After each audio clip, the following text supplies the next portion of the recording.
Senador Paim, saudando o senador Paim, a todos os convidados aqui na mesa, senão eu levo meia hora para poder saudar todos, mas agradecer a presença dos lados tão pontuais. Vamos saudar. Eu quero saudar, então, o Ronaldo Alves, que está vindo pela ponta da mesa, que representa o Instituto Pedala Brasília, que ele vai falar aqui conosco sobre a questão da mobilidade do ponto de vista dos ciclistas, do que pode ser feito. Agradeço a presença da Cristina Badini Lucas, secretária de Transporte de Macapá, gentilmente sugerida pelo senador Randolph, que entrou nessa audiência pública também reforçando a nossa ideia de ouvir as ruas. Saudar o senhor Eurico Divon Galhardi, representante da NTU. Agradeço a sua presença para a gente poder debater aqui, porque com certeza os temas que a gente vai falar têm tudo a ver com isso. Saudar o senhor Marco Antônio Mota, pelo Ministério da Cidade, que é o grande interlocutor da gente na área do Executivo. Professora Maria Rosa, minha colega do programa Cidade Verde, que tanto luta pela mobilidade. Pessoal, vamos direto. A gente acha que está faltando um pouquinho de sensibilidade de todos, de entenderem o grau de imobilidade urbana que nós chegamos no país por conta da opção pelo modelo rodoviário. Eu acho que as pessoas estão começando a perceber que esse excesso de automóveis, carros, ônibus, caminhões nas cidades, ao invés de um transporte de massa eficiente, rápido, seguro, limpo e barato, isso está causando um problema econômico e agora está causando um problema social ao país. O Brasil nem sempre foi assim. Tudo começou em mais ou menos 1956, quando o presidente americano Eisenhower recebeu uma pressão muito grande da indústria automobilística, que após a Segunda Guerra, ela tinha, e até a Guerra da Coreia, ela tinha lucros muito grandes por conta da produção para a guerra, de veículos para a guerra. E com o final das grandes guerras, ela iria fechar postos de trabalho e reduzir seu lucro. Para resumir, a indústria armamentista, a parte de veículos, grande parte foi transformada para a produção de automóveis. Eu espero que a TV Senado esteja conseguindo colocar isso, que eu acho muito importante. De novo, a indústria armamentista transformou parte da sua linha de montagem para a indústria automobilística. Perfeito? Esse modelo sacrificou a indústria ferroviária, sacrificou o sistema ferroviário porque se parou de investir no transporte permanente de alta qualidade, de massa, eficiente, para gastar dinheiro numa opção exclusiva. Prestem bem atenção, nenhum país, nenhum lugar do mundo pode viver sem todos os meios de transporte que tiver à sua disposição. Ferrovias, metrovias, rodovias, rios, via aérea, o que quer que seja. Mas o detalhe é a gente achar a equação correta, que no Brasil está desequilibrada. E desequilibrou por quê? Quando Juscelino Kubitschek foi ser presidente, a indústria automobilística procurou Juscelino Kubitschek e foi criado, quando Juscelino assumiu a presidência, o Grupo Executivo da Indústria Automobilística, GEA, que começou a trazer as grandes empresas automobilísticas para o Brasil. O que Juscelino fez? Ele suspendeu todos os investimentos na indústria ferroviária e no sistema ferroviário. Ou seja, se incentivou a construção de estradas, inaugurar fábricas de automóvel, inaugurar a fabricação de motores, e isso perdurou até o governo militar, quando, por exemplo, o general Ernesto Geisel inaugurou a fábrica da Fiat em Minas Gerais. A coisa mais surpreendente é que, do ano 2000 até 2013, enquanto que o Brasil ganhou 25 milhões de habitantes, ele ganhou 39 milhões de automóveis, veículos. Então, o que isso quer dizer? Nós estamos crescendo mais automóveis e veículos do que gente. A equação não está correta. Olha só, isso está causando que o Brasil está tendo de importar gasolina além do que foi planejado inicialmente. Ou seja, a gente está desequilibrando a balança de pagamentos para poder importar gasolina. Não tem lógica. Quando eu falo gasolina, é porque é o volume maior. Mas também diesel nós estamos importando e até álcool nós estamos importando. E isso está desequilibrando a balança doméstica brasileira enorme. Todo mundo está vendo que o dólar está subindo, não viu? O dólar já fechou a 2,26. Uma das causas é isso.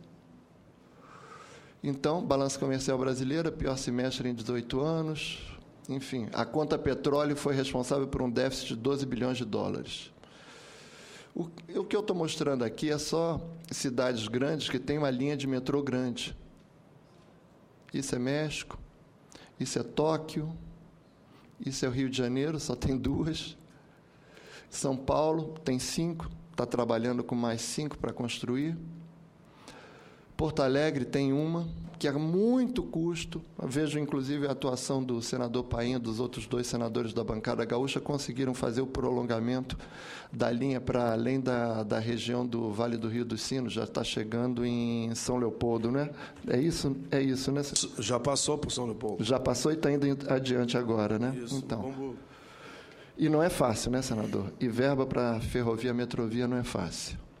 Mais Belo Horizonte, mais Recife e Distrito Federal, que tem uma linha em formato de Y. O que a gente quer mostrar sempre é que nós estamos causando um problema muito grande ao país. Muito, muito, muito, muito grande. E o que isso está causando?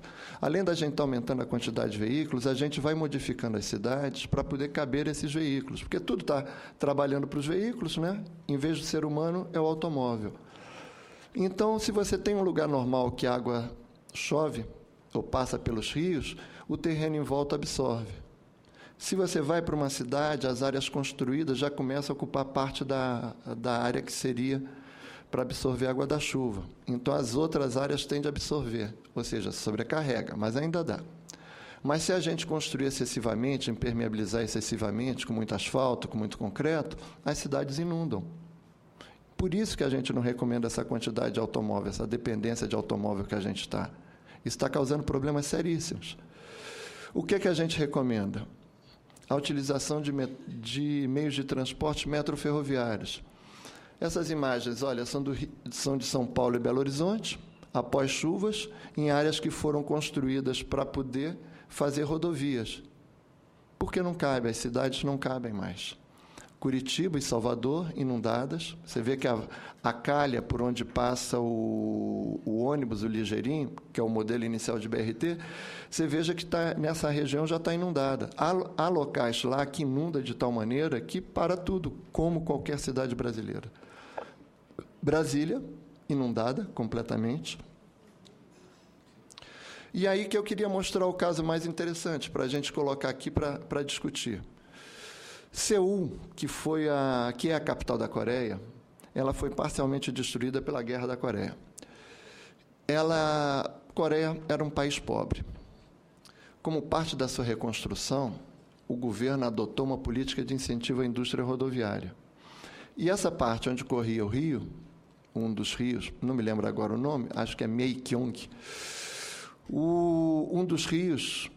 Enfim, olha, ele era cercado de uma região praticamente de favelas. O governo chegou, resolveu transformar aquilo numa área para viadutos, incentivou a construção dos viadutos, cobriu o rio, e aí transformou numa zona urbana. Em 1980, isso era um movimento tranquilo. Só que o que começou a acontecer? Seul ganhou para poder ser sede de Copa do Mundo, junto com Tóquio, e ganhou para poder ser sede olímpica de uma das Olimpíadas, que nem o Brasil. Por isso que eu acho que é um caso que cabe muito para a gente poder mostrar. Vocês sabem o que o governo, a prefeitura de Seul e o governo da Coreia fez? Desmontou tudo. Eles desmontaram tudo isso e por debaixo da terra agora tem uma linha de metrô. A gente não vê a linha, mas ela está debaixo da terra. E toda a área superior foi recuperada e devolvida à população na forma de jardins, na forma de rios. O rio foi despoluído. Agora fica a pergunta, foi barato? Não. Porque Seul teve de passar pelo caos rodoviário para desmontar aquela estrutura rodoviária que lhe custou bilhões de dólares num esforço enorme do pós-guerra. E o que é que eu estou alertando aqui? Que nós estamos fazendo uma repetição da história. Nós estamos investindo pesadamente em rodovias, isso é um pouquinho mais de Seul, como ficou agora despoluída. Nós estamos investindo pesadamente em BRTs, em detrimento da gente estar investindo na área que seria mais importante, que seria o transporte metroferroviário como transporte principal. Isso daqui que eu estou mostrando é a questão dos acidentes. Vocês vejam que os acidentes eles têm um custo dentro da sociedade violento. Essas pessoas que param de trabalhar, se forem chefes de famílias, eles são os principais responsáveis pela família progredir ou afundar. O Estado entra com aposentadoria, é um custo para o Estado. Os hospitais, tudo que foi mobilizado por conta dos acidentes é um custo que nós pagamos no final, é o custo Brasil. Para vocês terem uma ideia, o Sara Kubitschek, o Hospital de Recuperação, metade hoje das pessoas que fazem tratamento lá na área de ortopedia são vítimas de acidentes automobilísticos. O acidente automobilístico é a maior causa de mortes violentas no Brasil. Está pau a pau com assassinato, latrocínio, por assalto, por violência pessoal, violência contra patrimônio. Morre mais gente no Brasil hoje do que morre na Guerra da Bósnia diariamente, para poder ter uma ideia.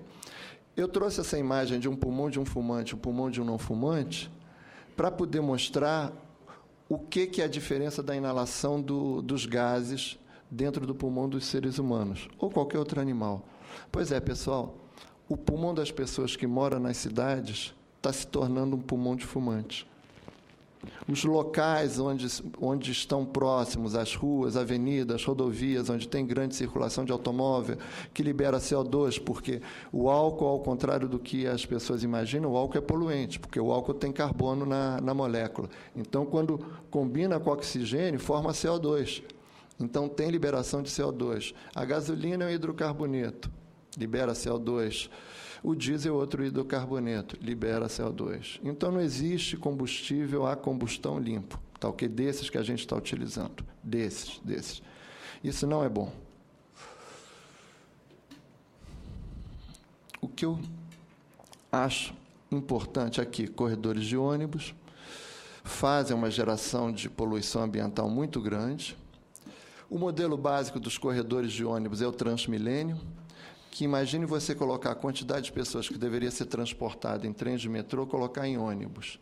Então, uma estrutura que não cabe em si. Você veja a quantidade de gente que fica fora das estações. Imagine quando chove. E, longe disso, resolver o problema dos congestionamentos. Olhe ao lado que você vai ver o congestionamento de automóveis. E por que não resolve? Porque o ônibus não transporta a quantidade de gente que o metrô transporta. Isso é mais do Transmilênio. E agora o que é que eu chego no governo, que eu queria mostrar aqui para o representante do Ministério das Cidades. Quando tem foto de inauguração de mobilidade, é sempre metrô que dá imagem, mas a liberação de verba é para a BRT.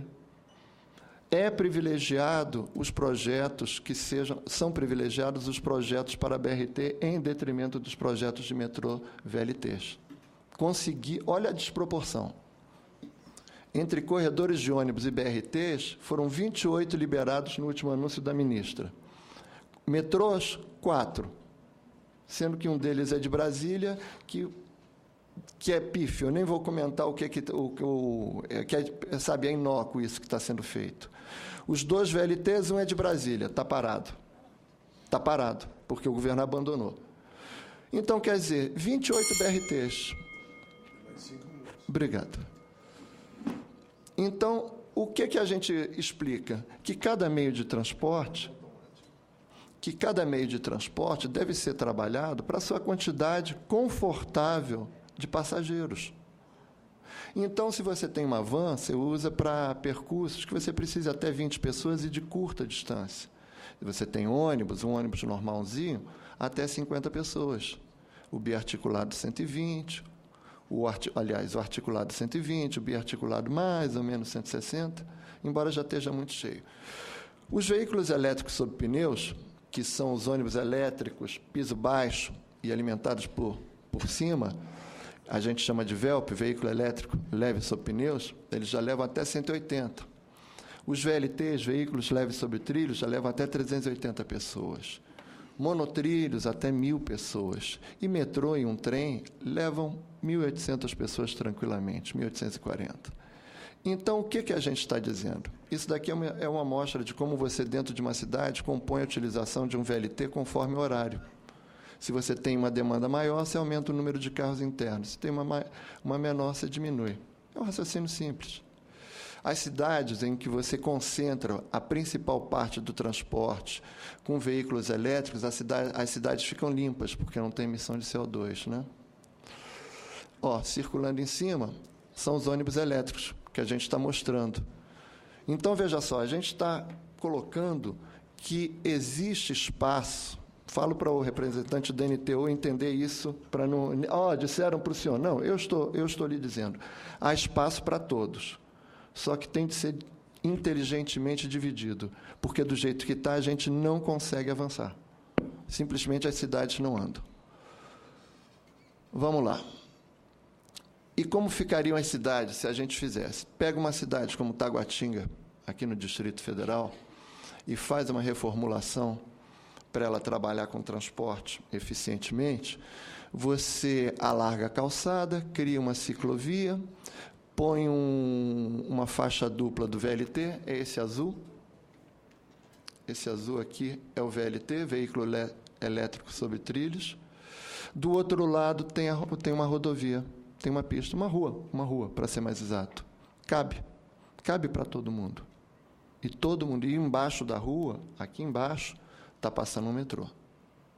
Aqui é explicando a questão da utilização. Outra, aí. De novo, a cidade toda voltada para o sistema rodoviário, escura, cinza, né? E a cidade já combinando todos os elementos. De novo, você tem calçadas largas, adaptadas, lisas, com rampas. Aí você tem uma pista dupla para o VLT, você tem a ciclovia, você tem a rua.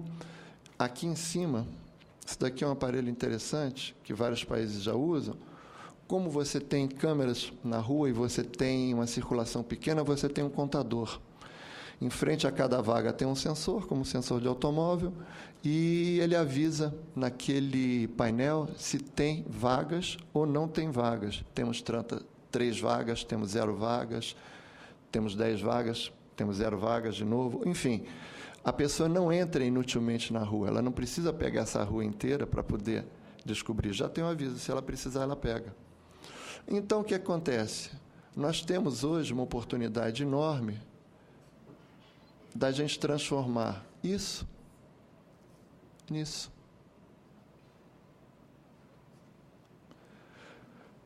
E o que é que a gente está fazendo? A gente está desperdiçando recursos. A gente está gastando muito dinheiro para uma solução do século passado. Essa solução, ela se esgotou, inclusive, porque ela financeiramente ela está achatando o poder aquisitivo das classes mais baixas. As pessoas simplesmente passam 3, 4, 5 horas por dia dentro de ônibus. Isso faz mal à saúde. As pessoas estão adoecendo mais. As pessoas andam perdendo tempo que poderiam estar estudando ou ficando com sua família ou investindo numa outra atividade. As pessoas perdem oportunidades econômicas e gastam grande parte do seu orçamento doméstico, 1/3, pelo menos, para quem ganha salário mínimo é muito pouco. Essas pessoas gastam 1/3 do seu orçamento em transporte. Então, o que acontece? Você está gerando um empobrecimento da população. Aí, quando aumenta 20 centavos a passagem, isso em São Paulo, ou 15 centavos, ou 10 centavos num outro estado, numa outra cidade, nós começamos a ter centenas de explosões sociais. Então, a coisa não são só os 20 centavos, a coisa é muito maior. E a gente acha que está faltando sensibilidade. Passo aqui a palavra aos outros e espero a gente poder ter um bom debate aqui colocando boas soluções. Obrigado, senador. Obrigado a todos. Muito